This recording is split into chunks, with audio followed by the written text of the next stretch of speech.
Hello everyone. So there's no One Piece this week, and we just got done with the first act of the Wano arc, and I wanted to revisit a plot point that was set up during this first act to sort of explore it more in depth. And I'm talking, of course, of the prophecy made by Lady Toki about the 9 shadows, the 9 samurai that will eventually show up to take down Kaido and Shogun Orochi. According to Kiyoshido, the shogun interpreted the prophecy to mean that in 20 years, on a moonlit night, vengeance will come. 9 samurai will appear. They will take down Shogun Orochi and open up the country's borders, which is what Oden always wanted. Now, when the chapter of the prophecy first came out, I think a lot of us fans, myself included, just automatically assumed that the prophecy was talking about the Straw Hats, the 9 Straw Hat Pirates. But upon further examination and then reading some of the chapters that came after this one, it actually becomes even more clear that the prophecy may in fact not be referring to the 9 Straw Hats. A very clear example of this is a panel of Kinemon saying that they need to find, specifically he names 3 samurai, and he says that they need to find them because each of these samurai are worth 100 men each. So if the 9 shadows of the prophecy are supposed to be the Straw Hats, why would Oda give us a panel of Kinemon hyping up 3 other samurai, 3 new samurai? It just doesn't make a lot of sense, and it would also mean that 3 Straw Hats would have to be excluded from the lineup. They would have to literally give up their spot for these 3 new samurai, therefore meaning that it just can't be all of the 9 Straw Hats together that the prophecy was referring to. And so with that logic, I'm pretty sure that we already know 6 of the 9 samurai that will be part of that final lineup by the final Battle of Wano, leaving 3 spots up for debate. But before we get into that, let's talk about why 9 samurai. So there's a very famous Japanese film called Seven Samurai that came out in 1954 that was directed by Akira Kurosawa. This film is, I cannot imagine that Oda hasn't seen this film. I actually watched it as research for this video, and I cannot imagine that Oda hasn't seen this film, because it's obvious that he drew at least some inspiration for Wano from this Japanese classic. It's a pretty long movie though, it's about 3 hours, so I'm just going to summarize the premise of it very briefly, and then I'll come back to it by the end of the video to make a point. So essentially the movie is about this group of farmers that are afraid that these bandits are going to come and raid their village. And so in order to be better prepared to fight the bandits, to not die at the hands of the bandits, a group of farmers leave their village in search for help. And they look for the help of some samurai. Now, because they're poor and they don't have money, the way that the farmers end up getting the samurai to help them is by offering them food in exchange. Does that sound familiar?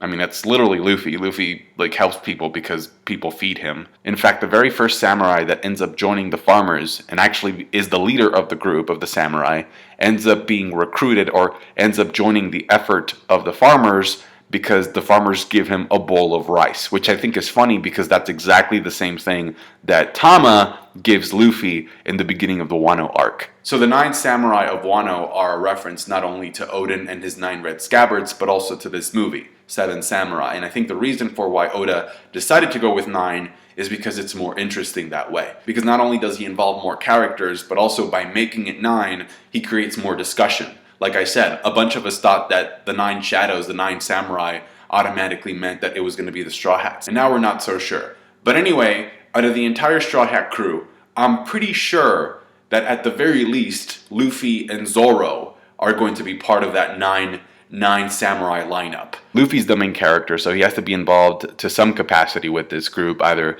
by leading the group or just being a very important part of it. I don't know if it's going to be like Oden and the 9 red scabbards, where it was Oden plus 9, so maybe it's Luffy plus 9 samurai. Zoro's like the main swordsman in the group. I know Brook has a sword as well, but I mean, when it comes to being like the world's greatest swordsman, that's Zoro's goal, so him not being in this group would kind of be like a crime almost, just be like a massive troll. Like, can you imagine, like Zoro, his goal is to become the greatest swordsman in the world, and there's this group of 9 famous samurai that is going to come together, and Zoro's not a part of it. Interestingly enough, I also noticed a lot of similarities between the beginning part of Wano Act 1 and the beginning of the series. Like, if you look at it, it's like just Luffy and Zoro. Luffy recruits Zoro, and they're actually trying to help a little girl that makes Zoro some rice balls. So it's just like the fact that Oda decided to split up Luffy and Zoro and start the arc this way. I think it's kind of like him going back to his roots and saying, like, this is how it all began. You got Luffy, Zoro, and a little girl that feeds one of the two. In this case, it's Otama. Back then it was Rika. And both of them do it with rice. Also, before Luffy left Zoro promised him that he would gather up the samurai of the land of Wano.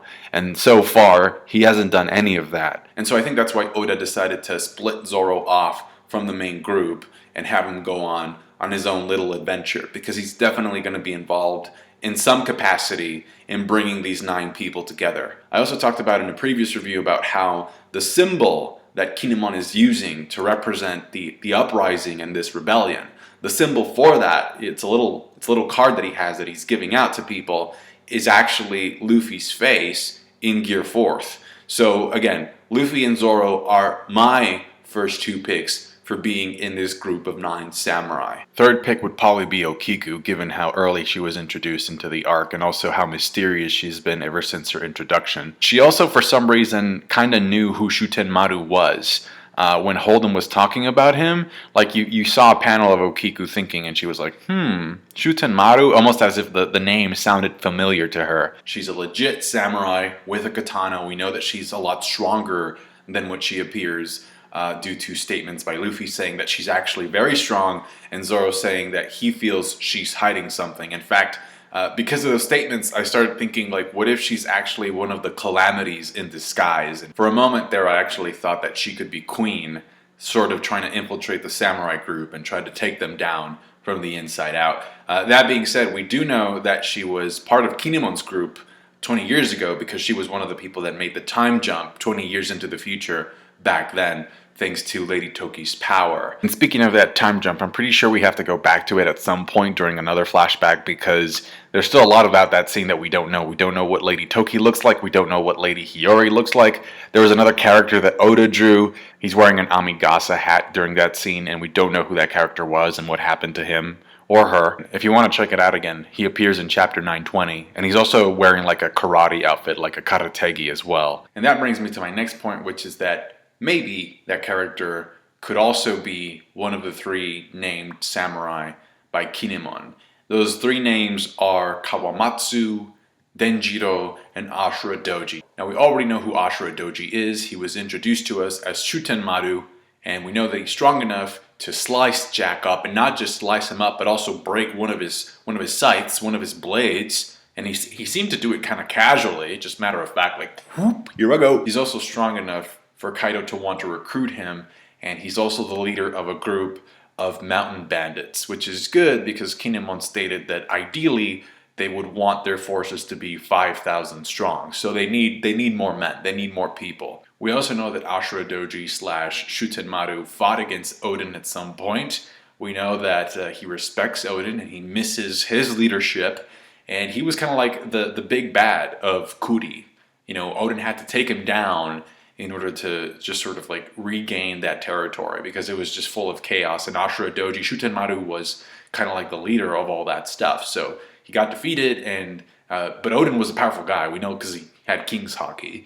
So he got taken down, and then he just kind of like, I guess, sort of became pals with him. And we also know that Ashura Doji confronted Kaido in his dragon form. And in fact, it wasn't just him, it was one of these other samurai that Kinemon mentioned that went up against Kaido as well, with Ashura Doji by their side. In chapter 922, we get a very small flashback panel of Shutenmaru / Ashura Doji going up against Kaido along with one of his samurai friends. And it's the samurai that has a long ponytail, and that's the same silhouette that we see when Kinemon mentions the 3 names. So that samurai friend has to be either Kawamatsu or Denjiro. What I find interesting, though, is that those 3 characters that Kinemon mentions, if you look at their silhouettes, all of them seem to have very distinct hairstyles. And so it could be that one of those 3, the remaining one that we don't know anything about, is actually a character that we've already seen before called Dozing Kyoshiro. And Kyoshiro is actually the one who tells us what the prophecy actually is. Again, he has a very distinct hairstyle. He also has a katana as a weapon. He's drunk when we see him, which normally wouldn't mean anything except One of the samurai that gets recruited in the movie that I talked about is a drunk as well. There's a scene where he's just super, super drunk. And also, he knows about the prophecy. It's kind of weird that he knows so much about that prophecy. Like, he knows it verbatim. Like, he can repeat it like almost like he heard it like right there and then. He also seems to not give a crap because one of the guys that he's with tells him like, shh, don't talk about this and stuff. Like, just don't mention the prophecy. He's like, I don't give a crap. This is the truth. The Shogun's scared out of his mind over this crap. And I know his name is Kyoshido instead of Denjiro or Kawamatsu, but look at Ashura Doji. Like, Ashura Doji picked up the name of Shuten Maru somewhere along the line. So names don't really mean anything anymore. They can just, pick something else and, just go by that alias. So in my opinion, those 6 are definitely the safest picks when it comes to predicting who will be a part of this 9-character lineup. Luffy, Zoro, Kiku, Ashura Doji, Denjiro, and Kawamatsu. So that leaves us with 3 spots open. Spots that are up for grabs, up for debate. And I think normally, almost automatically people would say, well, duh, the remaining 3 have to be Kinemon, Kanjuro, and Raizo. And normally I would agree with that, but if you look at the profiles that I've just mentioned, they all seem to fit the sort of mold of a character of a samurai, with the exception of Luffy, right? At one point, Luffy even tells Otama, and I actually think it's more like Oda talking to the viewers via Luffy. Luffy tells Otama, hey, I want to keep the Nirai Kitetsu for a while because you can't be a real samurai without a katana. And yes, you can argue that Luffy doesn't even know how to use a katana, so what's the point in him having it? But at the same time, again, this is Luffy's main character relevance armor, if you will. He has to be relevant because he's the main character of the shonen, so he's the exception. He would be the only exception in this lineup of 9. So when you look at these 3 characters, Kanjuro, Kinemon, and Raizo, the only one who kind of fits the mold of an actual samurai is Kinemon.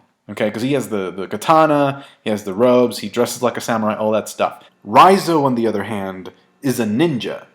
And Kanjuro is more like an artist. So if we take Luffy's words literally, then I do not think that Raizo and Kanjuro will be included because they don't fit the profile of a samurai. They don't have a katana, and they're better at doing other things. So Kinemon could be one of the 9. There's another character with a sword, with a katana, that we got introduced to in this first act, named Tenguyama Hitetsu.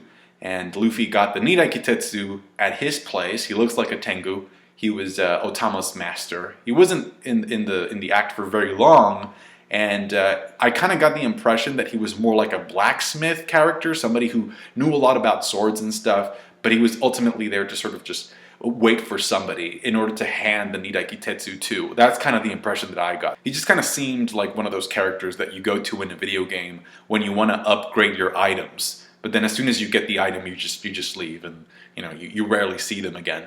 That being said, though, he did send Luffy flying with a slash of his sword. And speaking of his sword, his katana was pretty cool looking. It was interesting. His the handle looked like a leaf. So I don't know, he may be one of the 9, and he may be waiting for a proper leader to join the ranks of the 9. There's been a lot of talk about Gecko Moria possibly coming back into the story during Wano because he still has a lot of resentment towards Kaido, because Kaido, traumatized him for life. He literally killed his entire crew. Moria was not the same after that happened. And so I was thinking about, if Moria comes back, I was thinking it'd be kind of cool to have Ryuma revived in some capacity, and then for him to be part of the 9 as well. The problem with that, though, is that Ryuma's corpse, which was reanimated with Brook's shadow after he fought Zoro, the remains, his corpse literally caught on fire and burned away. So it's not like there's a corpse that Moria could reanimate or anything.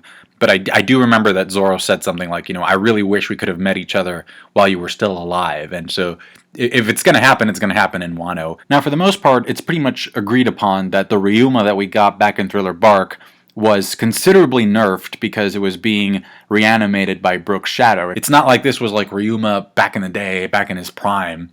It was a lot of the attacks that Ryuma uses are actually Brook's attacks. So even though he got defeated, and I guess you could say that like symbolically he kind of inherited his will to Zoro by passing down Shusui to him, it's still up for debate. It's kind of like, wait, who did Zoro actually beat? Like, how much of Ryuma was actually there? It's interesting because like Ryuma is one of Oda's oldest characters. He appears in a one-shot that Oda wrote and drew a long time ago called Monsters. And in the first act of Wano, we've actually seen Oda sort of like recycle and reuse like two designs in specific. One of them is the carpenter that is working with Frankie. Like he was introduced like way back in the first volume of One Piece. And then the other one, as a gag character by the way, and then the other one is the Ashura Doji design, which was initially a placeholder for Kaido. So it'd be kind of cool if Oda found a believable way of bringing back Ryuma back into the story to when he was in his prime or something. Is it likely to happen? No, probably not. But it's still, I think it's a cool idea. Another very popular pick that I've seen get thrown around a lot to join the group of the 9 is Law. And it actually makes a lot of sense for him to be one of the 9 as well. And because of the previous chapter, I actually thought about Kid joining. But then it kind of dawned on me like, no way. Like, I don't think Kid would ever deliberately be a part of the group that is aimed at liberating people from oppression or being in favor of the greater good just because. The reason why his bounty was so high was because he was going around killing civilians. Like, he just didn't care. And so it's more about he just fights people he hates rather than fighting because he wants to do good. Like, Kid is the type of guy that after they take the Shogun out and they take Kaido down, if he still has enough energy left, he'll probably start crucifying some of the people of Wano. Law, on the other hand, makes perfect sense. If you look at Law's character arc, it's pretty much over. Like, you know, he got the redemption he wanted to avenge Corazon. That ended back in Dressrosa, essentially. He was willing to die. He was planning to die in Dressrosa, trying to take down Don Flamingo. And this is actually something that I didn't mention in the beginning of the video, but a lot of the samurai, a lot of the 7 samurai that actually end up helping the farmers end up dying by the end of the film. So we can definitely expect some character deaths out of the group of 9 samurai during the final battle for Wano. We know that Wano is not an ordinary arc. There's been some connections drawn in terms of its scale with Marineford. Marineford is actually one of the few arcs in One Piece where we actually see 2 characters die in real time. And I actually made a video about this like 2 years ago where I did mention that out of the main cast of characters, the one who is the most likely to die is Law. Again, because his character arc is over, his story kind of came full circle with the defeat of Doflamingo, and also because his devil fruit, specifically the Opi Opi no Mi, has been foreshadowed to be able to have this broken ability of being able to grant immortality to somebody else at the cost of the user's life. So whether or not he's going to sacrifice himself for Luffy or for somebody else, that remains to be seen. But him being part of this legendary group of 9 people, in my opinion, would make for a very good send-off, a very, very honorable send-off. And that's like really the story about the samurai. It's about like dying with honor. In fact, the word samurai actually means to serve. So just like Corazon gave up his own life to be able to give Law that devil fruit and save his life from his illness for him to go on and live, I definitely see Law doing the same thing and passing down that power, inheriting that will of D to somebody else for the greater good, to serve a bigger purpose, which in this case will be to take down Kaido. But before that happens, there also has to be like a supernova reunion thing where it's a callback to that scene back in Sabaody where the 3 of them, Luffy, Law, and Kid, joined forces momentarily to take down the Marines. It'll be a reference to that scene. And this is kind of like the beauty of One Piece, where in which we have some vague ideas, some vague blueprints about where the story is headed and what beats it needs to hit, but we have no idea how it's going to get there and how all these wild cards, all these characters are going to align, are going to come together to move this story forward. Like, for example, we haven't seen Drake at all. We haven't seen Apu, Killer. There's this whole like snowy area in Wano that we haven't explored. Last chapter, we got this mystery figure locked up in a cell. who spit out some bones and killed a guard that way. And we know he has to be tough because Kaido doesn't get rid of people who are very strong. He kind of locks them up and tries to see if like he can get them to join him.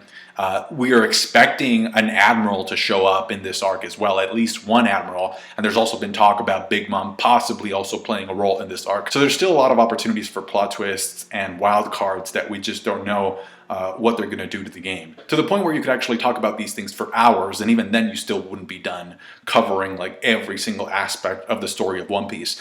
And I'm mentioning this because I was actually planning on uploading a different video this week titled like why I don't talk about other things recently, or why I haven't talked about other stuff. The first one is like I've been trying to up the quality of my videos. Like I thought about it and I was like, you know, if you guys are going to reward me with your viewership, with your attention, the least I can do is put up a video that I feel proud of, and that, you know, I get you thinking about stuff that maybe you hadn't thought about before, or that at least I make the information delivery entertaining for you. Another reason is that I actually have less time because of work. Like I am a counselor, and I'm now seeing a lot of clients on a weekly basis, and I'm grateful that people think that I'm competent enough, that a lot of people want to come see me. That's really good, and I feel like a really, really deep sense of responsibility for those people to try and help them as best as I can.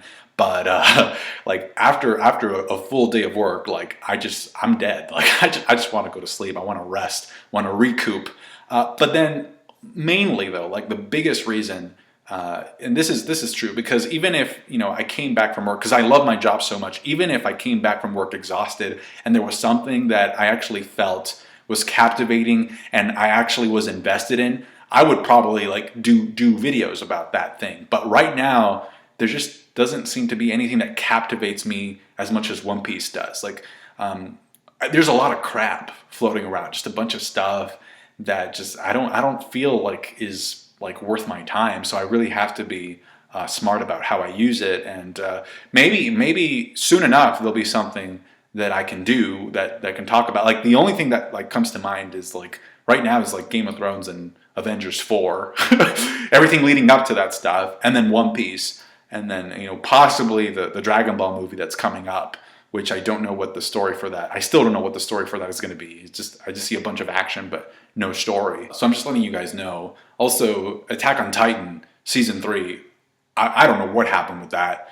It literally felt like whoever was writing season 3 was a completely different writer than the one who gave us season 1 and 2. It just felt so different in a convoluted way. Like it was just so weird. It literally felt like somebody kidnapped the author of the first 2 seasons, and then they replaced him with somebody, and then people still don't know that it's not the same person anymore. Anyway, thank you so much for watching. Like the video if you did, subscribe to my channel if you haven't done so already, and comment down below what are your thoughts about the points that I raised. Who are your picks for these 9 legendary samurai that will be playing a huge role in the fight against Kaido and the Shogun? Let me know down below. Thank you for everything you do. I'll catch you guys later. Bye.